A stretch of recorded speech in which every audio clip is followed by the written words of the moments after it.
తాకట్టులో ఉన్న బంగారాన్ని విడిపించి ఆ రోజు ఆన్లైన్ రేటుకే మేము కొంటాం. Sharma gold company.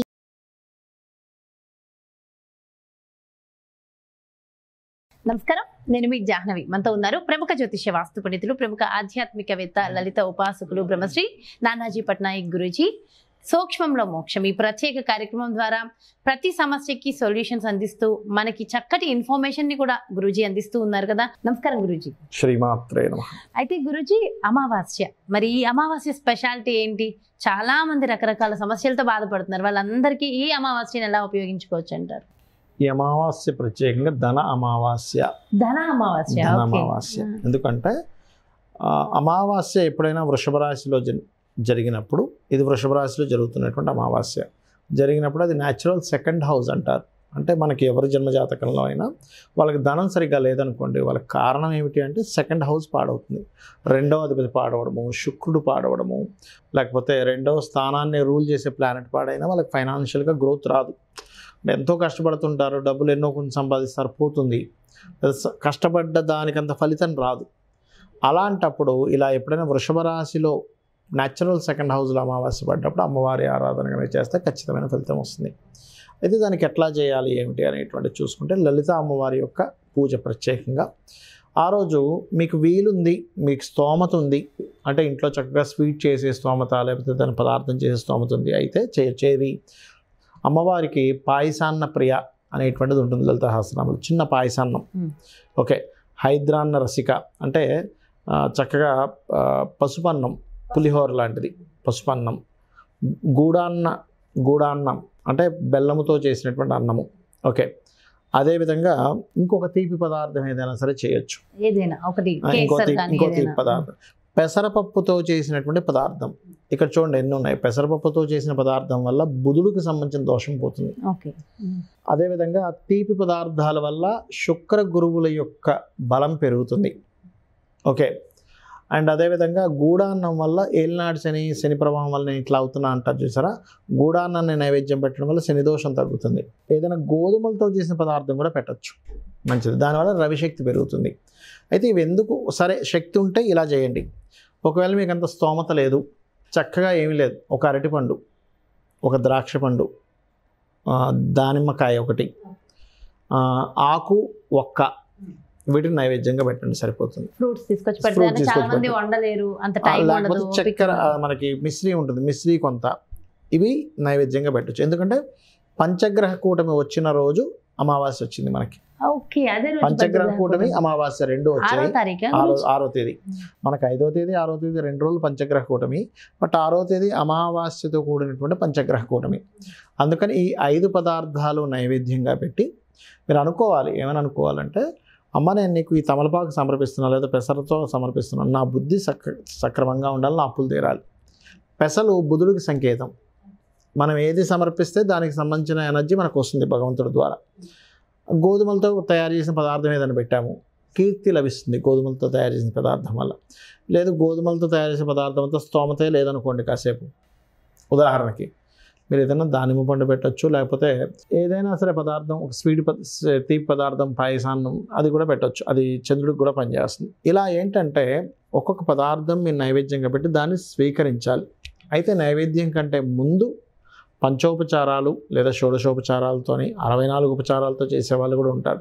ఇక్కడ ఏమిటంటే ఒకటే గుర్తుపెట్టుకోవాలి, ఈ విశ్వాన్ని మొత్తం నడిపేటువంటి అమ్మవారి యొక్క శక్తి ఈరోజు అమావాస్య వచ్చి పంచమగ్రహ కూటమి ఉన్నందుకు నాకు చాలా, అంటే అది చేసేటప్పుడు ఫస్ట్ ఆఫ్ ఆల్ నేను చాలా అదృష్టవంతుడిని. మనుష్య జన్మ చాలా దుర్లభం అమ్మ, రాదు. మనుష్య జన్మ ఎత్తి మీరు భగవత్ శక్తిని తెలుసుకోవడం, ఓకే, అందులో మీకు తెలుసుకున్న తర్వాత చేయాలనేటువంటి బుద్ధి పుట్టడం, చేసే అవకాశం దొరకడం ఇంకా రేర్, అంత ఈజీగా రాదు. అది నాకు ఎంత అవకాశం వచ్చింది. ఇప్పుడు చూడండి, ఒక అవార్డు తీసుకోవడానికి ఎవరికైనా వస్తే దాన్ని ఎట్లా ఫీల్ అవుతుంది, దానికంటే ఒక 1000 రెట్లు ఎక్కువ ఫీల్ అవ్వాలి అమ్మవారు పూజ చేసేటప్పుడు. అలా కనుక చెయ్యగలిగితే మీకు ఖచ్చితంగా పాస్ట్ లైఫ్లో మీరు ధన సంబంధించిన దోషం ఏదైతే ఉందో మీ జన్మజాతకంలో అది ఖచ్చితంగా తొలగిపోవడం జరుగుతుంది, అందులో ఎటువంటి సందేహం లేదు. ఇది చెయ్యాలి. వీలైతే అదే రోజు గోశాలకు వెళ్ళి గోవులకి గోధుమ రవ్వ, గోంగూర పదార్థం, గోధుమ రవ్వ పచ్చి తినిపించాలంట, గోధుమ రవ్వ తినిపించవచ్చు, తింటాయి. బెల్లము గోధుమ రవ్వ కలిపిన పదార్థాలు, గోంగూర, ఇటువంటి పదార్థాలు కనుక తినిపిస్తే అన్ని విధాలా బాగుంటుంది. అన్ని విధాలా బాగుంటుంది. అయితే అమావాస్య కానీ పౌర్ణమి కానీ అమ్మవారి చేసేటప్పుడు ప్రాణాయామంతో కనుక మంత్రం చేస్తే ఇంకా మంచి ఫలితం వస్తుంది. అంటే సాయంత్రం సమయంలో చేయొచ్చు, ఉదయం సమయంలో చేయొచ్చు. అమావాస్య రాత్రికి ఉంది కాబట్టి రాత్రి చేస్తే ఇంకా మంచి ఫలితం వస్తుంది, సాయంత్రం సమయంలో ప్రత్యేకంగా. అండ్ అట్లాగే మరొక విషయం ఏంటంటే ఇక్కడ అమ్మవారి పూజ చేసేటప్పుడు పొరపాటును కూడా మీ ఎమోషన్స్, మీ కోపాలు ఎక్కడ ప్రదర్శించకండి. మీరు నమ్మరు, అక్కడ దేవత వస్తుంది పూజ చేసినప్పుడు. మీరు పక్క వాళ్ళని చిరాకు పడుతున్నో, కోప్పడుతున్నో, ఇంకోటి ఏదో ఆలోచిస్తున్నో చేస్తే వెళ్ళిపోతుంది. అందులో ఎటువంటి డౌట్ లేదు. చాలామందికి ఫలితం రాకపోవడానికి కారణం ఇదే. శ్రద్ధ పెట్టకపోవడము, ఇక్కడ చేస్తే ఇంకోటి ఏదో ఆలోచించడమో, ఫోన్లు చూసుకోవడమో. ఏదో ఫోన్ వస్తుంది ఆపేసాం గబుక్కుని, దట్ ఈస్ డిఫరెంట్ థింగ్. పూజ చేస్తుంటే ఫోన్ వచ్చింది ఏంటని ఫోన్ చూసుకోవడమో, లేకపోతే ఇంకోటి ఏదో ఆలోచనలోకి వెళ్ళడం, మీకు డిస్కనెక్ట్ అయిపోతారు ఆ ఎనర్జీతో కంప్లీట్ కనెక్టివిటీ. ఈ అవకాశం మళ్ళీ రాదు. ఈ పంచగ్రహ కూటమిలో వృషభ రాశిలో ఉన్నటువంటి అవకాశం మళ్ళీ రాదు అనేటువంటి భావనతో మీ దారిద్రాన్ని తొలగించుకునేటువంటి అమావాస్య ఇది. అలాగే గురువుగారు, ఇది అమావాస్య చాలా స్పెషల్ కాబట్టి మరి ఈ రోజు పర్టికులర్గా ఈ మంత్రం చదవాలని ఏమైనా ఉంటుందా ప్రత్యేకంగా? ఇక్కడ ఏంటంటే అమ్మ, ఇక్కడ 5 గ్రహాల కలయిక ఉంది కాబట్టి కొన్ని సేవలు చేయొచ్చు, మంత్రము చేయొచ్చు. ఇందాక నేను గోసేవ చేస్తూ, ఇప్పుడు ఒకవేళ ఎవరికైనా హెల్త్ ఇష్యూస్ బాగా బాధిస్తున్నాయనుకోండి, మీకు దగ్గరలో హాస్పిటల్స్లో లేకపోతే పేదవాళ్ళు అక్కడిక్కడ ఉన్న వాళ్ళ దగ్గరికి ఏదైనా పళ్ళు పంచుతూ ఆ రోజంతా కూడా సర్వవ్యాధి ప్రశమని సర్వమృత్యు నివారిణి అగ్రగణ్య చింత్య రూప కలికల్మషనాశిని నమః చేసుకోవాలి. లేదు ఫైనాన్స్ గురించి మనం మాట్లాడుకున్నాం కాబట్టి ఓం ధర్మాధార ధనాధ్యక్ష ధనధాన్య వివర్ధినియే నమః ఇది చేసుకోవాలి. లేదండి శుక్రుడు కంబస్ట్లో ఉన్నాడు కదా, శుక్రుడు అస్తంగత్వ దోషంలో ఉండగా అమావాస్య వచ్చింది.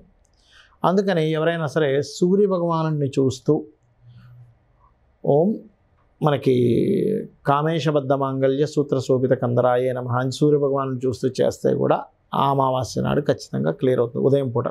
రాత్రిపూట అయితే ఎట్లాగో మనకి అమావాస్య చంద్రుడు కనబడ్డు మనసులోనే అమ్మవారిని తలుచుకుంటూ ఓం కామేశబద్ధ మాంగళ్య సూత్ర శోభిత కందరాయ నమః చేసుకోవచ్చు. ఇక అప్పుల బాధలు ఎక్కువగా ఉన్నాయి, ఓం అపర్ణాయ నమః ఖచ్చితంగా చేసుకోవచ్చు. అయితే అప్పులు మరీ ఎక్కువగా ఉన్నప్పుడు మాత్రం మీరు గోవుకి గ్రీనరీ ఐటమ్స్ ఏమైనా తినిపిస్తూ, గోంగూర కావచ్చు, ఏదైనా తినిపిస్తూ చేస్తే ఇంకెక్కువ ఫలితం వస్తుంది. ప్రతిరోజు తినిపిస్తూ ఉండాలా? ఏదైనా ఒక మీకు వీలుంది, పక్కనే గోశాల ఉంది, ప్రతిరోజు ఏముంది ఒక తోటకూర కట్ట తీసుకెళ్ళి, గోంగూర కట్ట తీసుకెళ్ళి తినిపించలేరు. ఏముంది, 2 రూపాయలు 5 రూపాయలు ఉంటుంది మహా అంటే.